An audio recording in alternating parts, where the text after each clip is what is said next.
Good evening, everyone. Welcome to the Gray Area.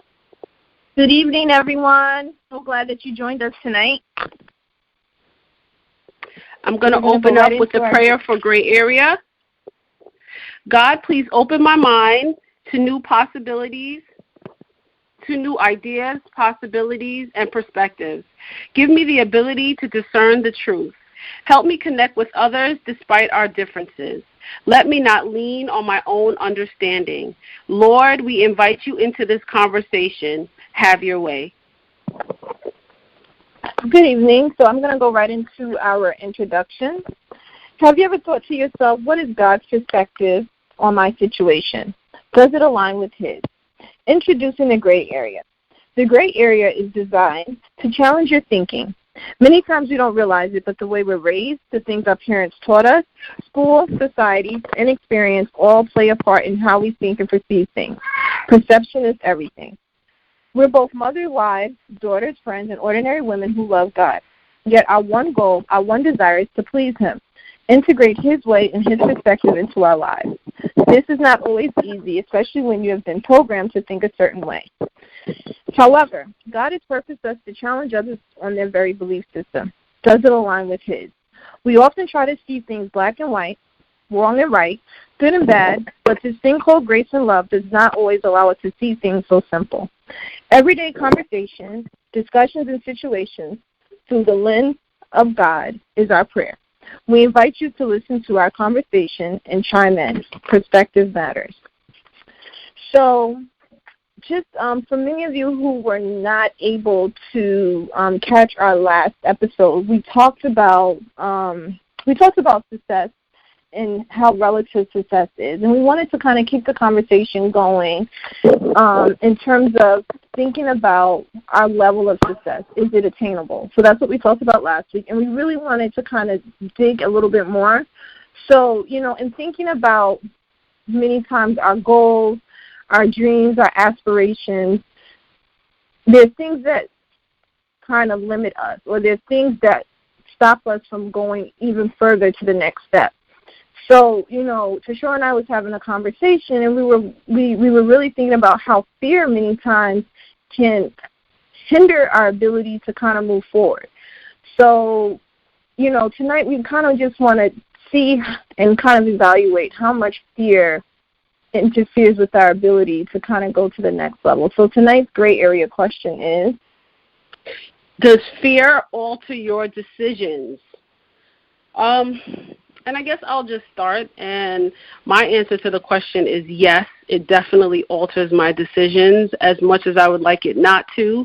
The reality of it is that fear definitely alters, maybe not all my decisions, because there's definitely fear in most of my decisions, but they don't always alter it. But I think the big ones, they definitely change it, and I I'll most likely take the safe route rather than taking a route that, requires too much risk, because I'm always afraid of the what if, So I think for me, definitely yes, and I think through this conversation, the hope is that we can, both or everyone on the phone, on the line can get more aware that we can, make better decisions, or at least try to be aware at the fact that we're making decisions based on fear. So what do you think, Shanae?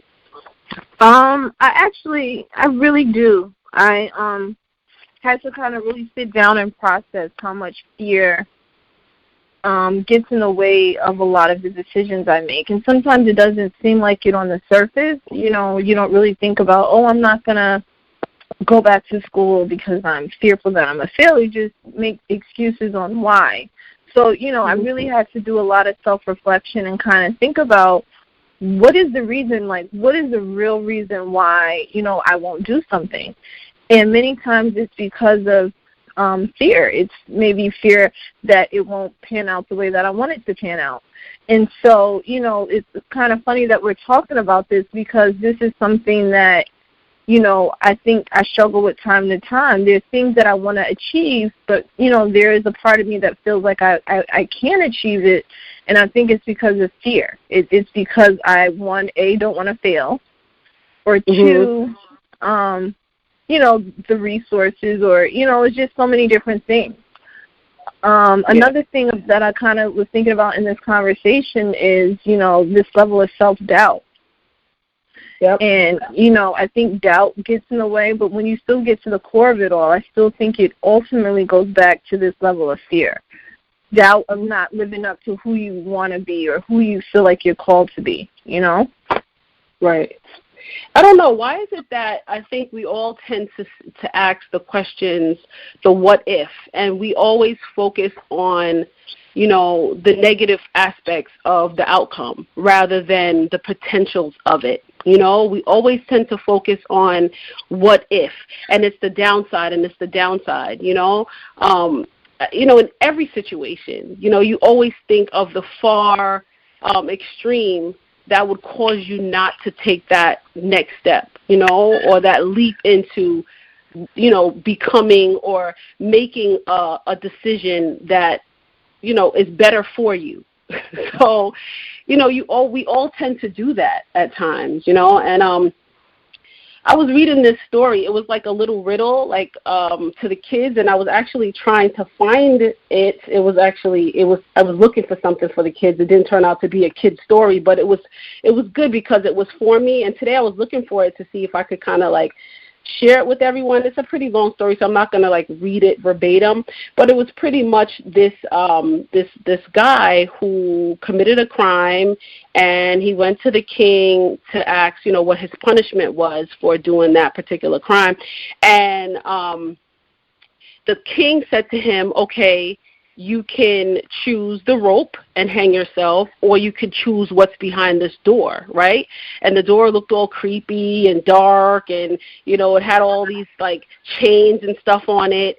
And immediately the wrongdoer said, I'll pick the rope. I'll take the rope. He said it so fast and, without even hesitation.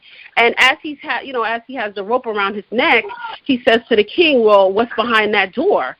And the king was like, well, I can't tell you. And he's like, well, you could tell me. Obviously, I'm about to die. I have the rope around my neck. And he goes, freedom. Freedom's behind the door, but many people don't take it because they're afraid to face the unknown. They rather take the evil than the unknown. And that's how big fear is, to many of us. We rather take the evil that we know rather than, and freedom was behind the door, and the king said to him, no one takes it. No one chooses that option. Everyone chooses the rope. So wow. I just thought that story was just really it just shows to me how many of us kind of live our lives, it's we're choosing the rope rather than, the unknown or the possibility of freedom. So, for me, that hit home, and I wanted to share that because, I've ever since I heard that story, I've been thinking about it, and, many of us tend to be that way. I don't know. No, I think that was a really interesting story. Guys, if you want to participate in the discussion, we would really love to hear your perspective. You just hit *6, and we will see you in the queue, and then we'll be able to take your call from there. So once again, *6 to take part and offer your perspective as we talk about fear.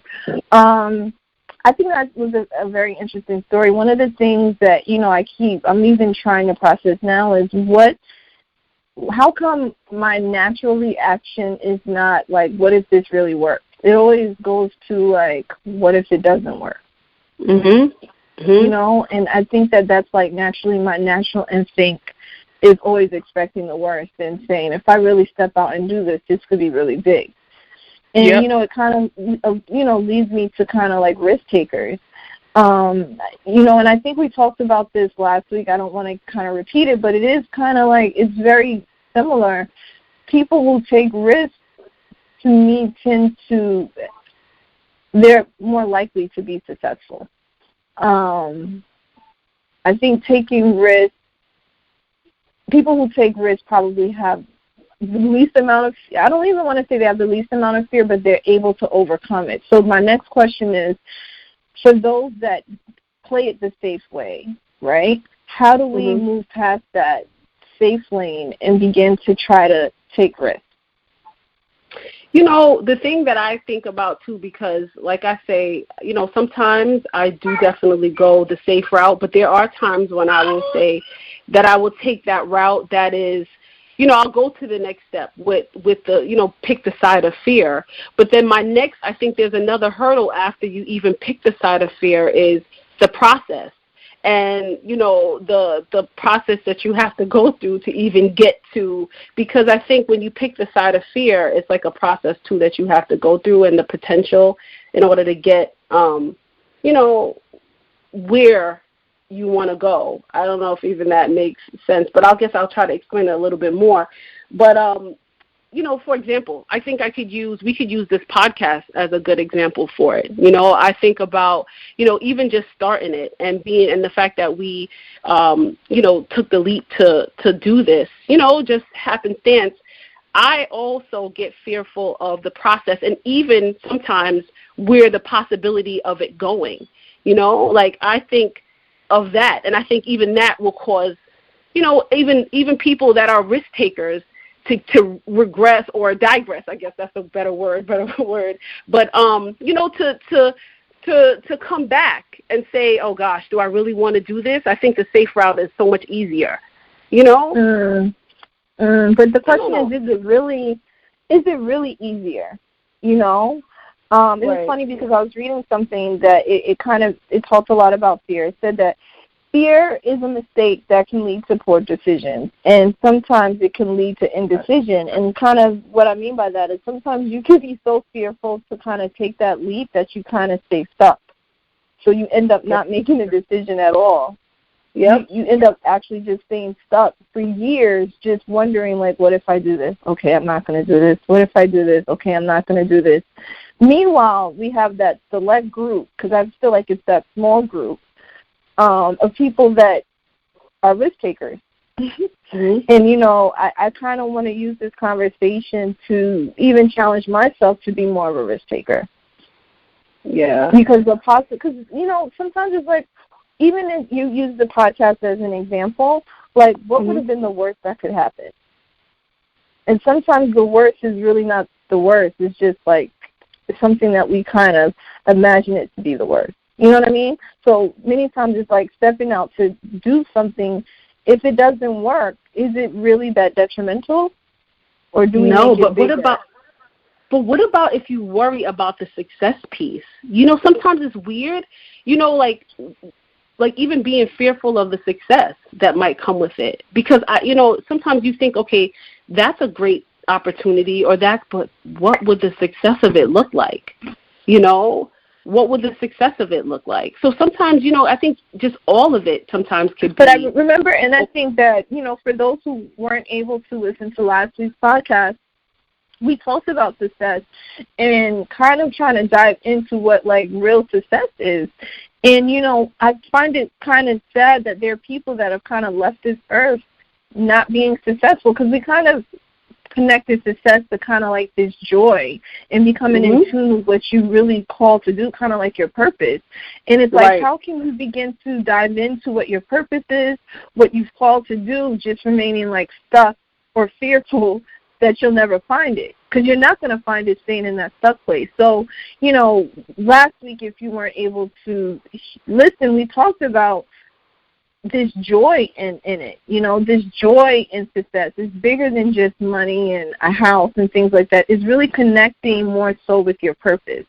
And so, and talking about it in this week and looking at how fear can kind of hinder our ability to find our purpose. So then we ultimately never get to that point of where we're supposed to be because of the fear that we're never going to find it. You see how it's like this revolving circle that, if you're not aware, you can kind of remain in a stuck place. And I really hope that this conversation helps someone because so many of us stay in this stuck place because of that fear, like you said, of not being successful. Yeah, many of us definitely stay in that fear place and don't take the next step. But, I wanted to actually, because you brought up, what is the difference, what allows those risk takers to actually take that next step and actually, take the risk versus the people who try to stay in the safe zone. And, I really think just looking at, because I definitely know a few risk takers, and I think for those people in particular, the other side is more, outweighs, meaning the fact that they don't take that risk for them outweighs the fear. So they seem to look at it in a totally different way. They weigh it out in a different, like, oh my gosh, like if I don't reach there, like what could I be? Like they're more afraid of if they don't make it there than if they, and that's what the answer is across the board. For all those risk takers, like, oh my gosh, like, am I just gonna stay here and like just die? No, I have to. Yeah. So it outweighs it for them. That is so good. Yeah. Yeah. As a social worker, for those that might be a therapist or familiar with the clinical field, there was something, a type of therapy that was really big a few years ago was cognitive behavioral therapy. And all that is really when you're dealing with clients is really changing their thought process, which subsequently leads to their actions. And as you were describing risk takers, it's almost like they're programmed to think completely different. And once you think different, your actions are different. You follow? So, we have a caller in the queue. Hi, caller. I'll let him in. Okay. Hi, caller. Hi, guys. I have more of a comment than a question. This is Tommy D. I just wanted to say that regret, fear, and failure, they kind of run all together. And it's pretty much the same thing that what you guys are saying, but I don't think that you guys said the word failure. Most people are afraid of failing. And so it's easy to stay on the same path. And the analogy that I use for fear is a highway. And I always incorporate that when I'm talking about fear, where I tell people it's like you're driving down a highway and you see all the exits, and it's the numbers of your life, and you're just going and going.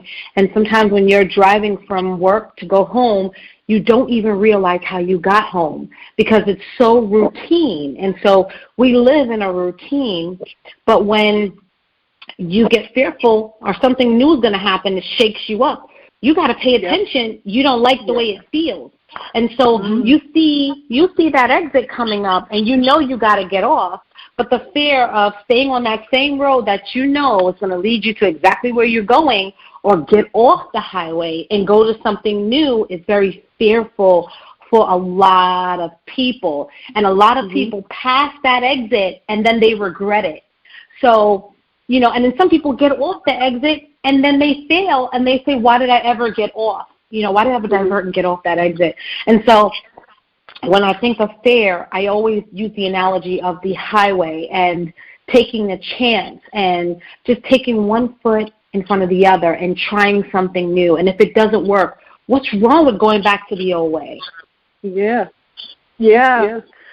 Tommy, I love your analogy with the highway. Thank you. I think it kind of, I can see it like so clearly. And you made a really good point. I use it with CBT. I use it in CBT all the time, cognitive behavioral therapy, for most people that don't know. Yeah, absolutely. And then the worst case scenario is you end up getting off and then you have to actually get back on. So it's the same thing, like if it doesn't work, the worst that can happen is you have to go back on the highway and come back around until you figure it out. You know what I mean? I love that. I'm going to write that down. I love that analogy. But if you talk to a lot of people, you realize life is so routine. And people don't like getting out of their norm. You drive a certain way, you listen to a certain type of music, you do a certain thing, but change is hard for people. They don't do well with adapting to change. But when you talk about the mind of a person who takes risk, is that they're not scared of something new happening. So you'll see people who actually start businesses every other year. You're like, oh my God, you're starting something else? You're doing something else? Because they're not afraid of failure, because they've acknowledged it. They've gone through failure. And so when you go through failure, it's easy to do it again because you could get out of it. Yeah. Yep. But there's a lot of people they're stuck. They're stuck in marriages that's not working. They're stuck in jobs that's not working. They're sad. They're depressed. And they go through so much in their daily routine because of fear. Mhm. Mhm. That's So maybe, good. yeah, that's good. That's really good. Thanks, Tommy. You guys are welcome. I wanted to just share like a quick example. I was at installation service. I had a friend that was getting ordained as a pastor, and I was talking to one of my friends at the reception, and she was telling me she used to work for the DOE, Department of Education, as a music teacher. And she's also an upcoming aspiring artist. I'm kind of nervous to shout her out, but anyway, she was telling me how she quit her job as a music teacher, and she's freelancing. And she said her husband did the same thing, and she said one of the things that she said that was so interesting is she was like, I just think it's time to do it. My mom is a little worried, and every day she asks me, are you okay? And so as we're having this conversation, I think that as we're thinking about this, there are many times people around us, too, that is so true. Yeah, contribute to us taking that next step because they want to play it safe. So when they say, are you sure? Like, you realize you're not going to make more money. It almost like, okay, let me think about this a little bit more. So I think that also can play a major part of, like, who's around you. Like, who's pouring into you? What are they telling you? Yes.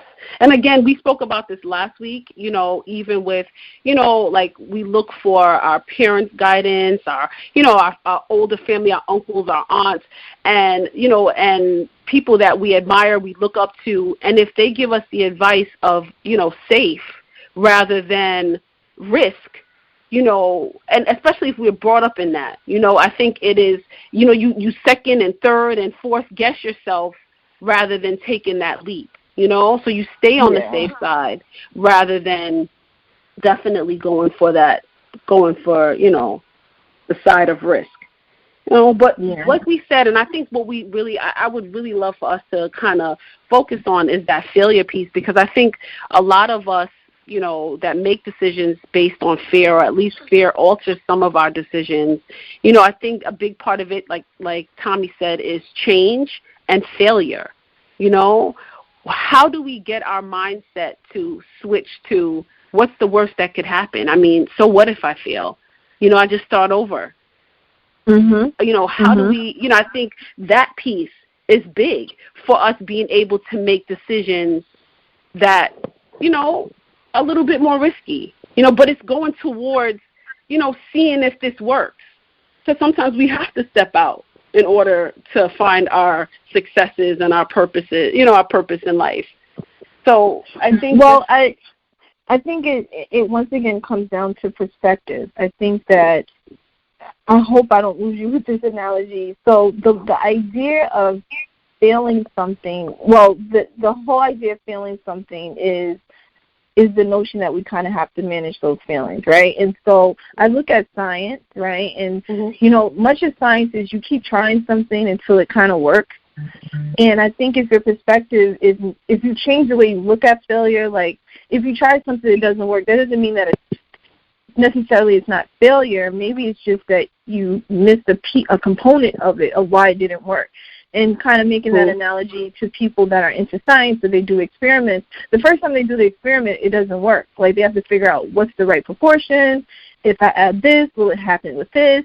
And I kind of think if you look at life and you look at failures the same way, it doesn't mean that you failed, like life is over. It just means that there's a component to what you're trying is missing. You know what I mean? Yep. It needs a little edit. Right. Yeah. And ultimately, that's how science works. You kind of, and once you do that experiment, you take notes and you say, okay, I did this wrong. I might need to add this, so next time I'm going to do this. And so if we begin to look at life in the same way, as opposed to making it so drastic, I think that could help us. I think that could really help us. Definitely. So we're always trying to find heaven's perspective. So, when I think about fear and I think about us making decisions, with the change just because we're fear, or we don't make the decisions based on the fact that we're afraid of the outcome. God always talks about, he doesn't give us a spirit of fear, but of love, power, and a sound mind.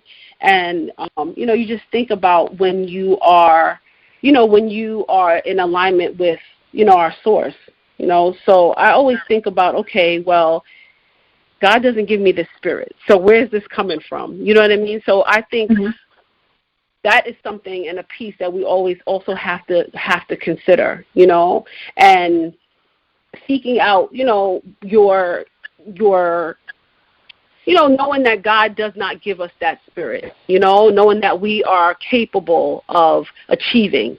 So no matter what, you know, no matter what. It's part of our DNA. Yeah, exactly. Exactly. So no matter what, even if, you know, the worst thing, we fail, you know, that doesn't mean that we can't ultimately succeed, you know. So I think it's just that piece, too, is important. And also the scripture says all things work together for good. Like all, like the word ALL encompasses every single thing is going to work together for good. If every bad thing, everything that didn't go well is still going to somehow work in your favor. And that's something that I live by, and I try to remind myself and use that as self-affirmation as well. Especially when things don't seem like it's going to work, I tell myself that. That's a scripture that I repeat pretty often. I don't know if anyone has any other perspective before I wanted to just really quickly do like a challenge and talk about some really practical ways to be a risk taker as we're thinking about this. Once again, guys, if you have any perspective that you'd like to add, you would hit *6 and we'll take the call from there. So fear kind of altering our decision making, and then we talked a lot about risk takers.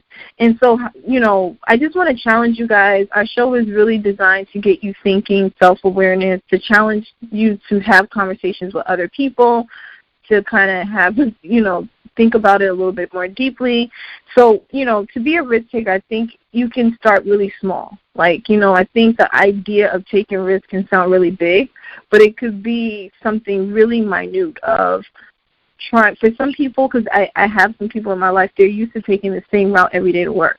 So part of taking a risk is maybe going a different direction. You know, something very tangible to kind of get yourself, because we talked a lot about how people struggle with change. I talked a lot about CBT, so cognitive behavioral therapy, and how that relates to what we're talking about is if you change your thinking, that ultimately will change your behavior. The other thing I wanted to talk about is don't listen to dream killers. So, you know, as we're thinking about risk-taking, be mindful of who you share what you want to do, because many times people don't mean it, but many times their reactions can make us second-guess something that we were already thinking about. And that's a good one. I really like that one. That was good. And I think also the bigger the risk, I think the bigger was the reward. So, you know, tonight I'm talking about taking it really small, but as you build up, I think the more risk you take, the more of the reward, or you'll see greater success in whatever area that you're going for. And I think that's about it in terms of my conclusion. Tashura, what are your thoughts? Yeah. Take chances, make mistakes. Yes. Take chances, make mistakes. I think we spoke about this in the regret. You know, a couple episodes back we spoke about, you know, like, you know, people on their deathbed, and the fact that they always regret not, you know, living their true, you know, their true potential, not taking those risks, not making mistakes, being so safe. And I think it's super important that we, you know, take chances, you know, let's be a little uncomfortable, you know, let's make another choice. And, you know, I just want to reiterate what Shanae said as far as, you know, who you share certain things with, because I think, you know, sometimes you can get, you know, they can talk you out of it. So I think it's really, really important that if you're going to make this change, that you seek out, you know, others that are willing to encourage those type of decisions. So let's just leap. Let's just step out and let's try to do things that are outside the box. Oh, we have a few people in the queue. Yeah. All right, hold on. Callers, just give us 1 second. We have 2 people, so Hi, caller. Okay. Hi, caller. Good night, ladies. Good night, ladies. Good night. I just wanted to say a quick comment, and I'm just really speaking from experience. And I've failed multiple times. I've started multiple companies, and I've failed multiple times with the companies.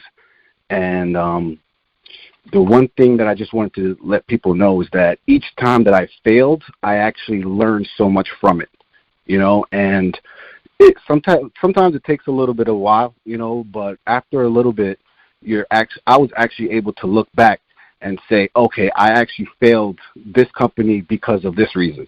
This company failed because of this reason. So I think it just really helped build me up to just become better at what I'm doing now, So I just wanted to say that quick comment. No, Wow, thank that's you. Good.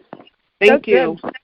So ultimately, what I took from that is that your failures actually helped you get better at what you were doing. Yeah, Caller? pretty much. Yep, Okay. pretty much. Yep. That's pretty much all in a nutshell. It's just that you learn from your mistakes. If you don't try, then you'll never know what you have to improve at. So you have to try, and if you have to get advice from other people, but never. I say that life is short, and live life the way that you want to live life, and try to get fear out of your mind, because there's nothing called failure. You either win or you learn. There's no such thing as failure. So that's all I just wanted to say. Thanks, caller. No problem. Thank you. Thank you. I think we have one more caller. Hi, caller. Hi, this is Jay from Queens. Just wanted to give a comment real quick. Many years ago, I wanted to become a financial advisor, and I was at that time a personal banker working for one of the big banks. And I remember my branch manager saying to me, "Why would you want to do that? Because you go from having a salary to working straight off of commission and investments and all of that stuff." She said to me, "I could never do that." And she was like, I was like, "Well, how much do you make as a branch manager?" She was like, "Well, I make about 65, 70,000 plus a bonus." So, and I was like, "Well, I feel like God has more for me." And she was like, "Well, you can do that if you want. But this is something that I can't do." And I almost let that discourage me and feel like, man, maybe I should go the route of being a branch manager or something like that. But I still went ahead, and God opened the door for me to become a financial advisor. And now I'm in a position where I made over six figures doing that job successfully. And it was only because I had faith and I had persevered, even though becoming a financial advisor was a hard thing for me to do, especially being a black man. I actually, when I took my licensing exam, I had to take it 3 times to pass. And this was even after people had given up on me. But God still opened the door, and it still allowed for the success that I'm in now. Ooh. Thank you for sharing that for us. Wow. Thank you, caller. We have one more. I wanted to make a comment, and then we can let the last caller in. One of the things I think about, as you were saying, is you felt or you knew that God had more for you. And kind of just going back and wanting to leave our audience with this one thought is how many people end up leaving the earth not ever finding what they were called to do or not stepping into that because of fear. Yeah. Yep. I think there's this this meme or like one of those, they call it I forget, one of the, you could see those pictures. I think it says something like they have a picture of like a cemetery, and it shows how it says like how many lost potential, how much lost potential, or how many my pastor dead always dreams. talks about that. Yep. Yes. And it's how many crazy. people are in their grave that never did it? Exactly. All right, so I'm going to let our last caller in. Hi, caller. Hi, guys. I just wanted to say 2 things real quick. A wise man falls 7 times. And listening to the two last callers that just came in, the first one I wanted to say to him that, when you fail, you learn. And most businessmen have fallen and failed, and that's how they're billionaires.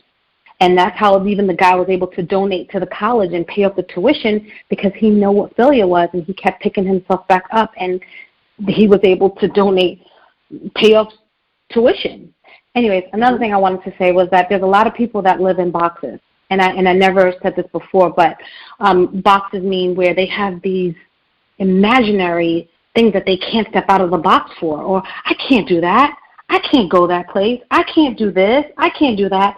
And most times you have to ask them, why? Who gave you those restrictions? Who told you you can't cross the street? Who told you you can't fail an exam 3 times and be the best person out there to do the job? Who told you that a test defines your knowledge? Testing don't define your knowledge. Testing just shows that you're able to take a test, but the knowledge is already instilled in you. There's just so many things that people hold themselves back for because they have these imaginary things that they're like, I can't call this person. Why not? Why can't you make the email? Why can't you divorce him?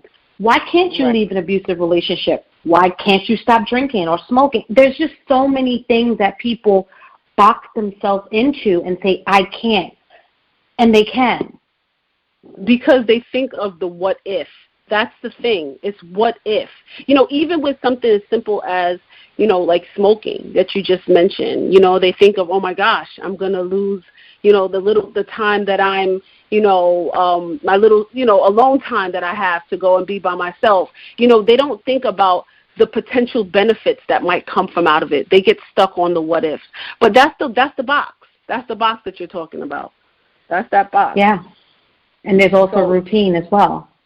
Exactly. That's all good. right. Thank you, caller. Thank you, caller. So leaving the last word, you had talked about that story about choosing freedom. I think there's freedom in not living in fear of the what if. Definitely.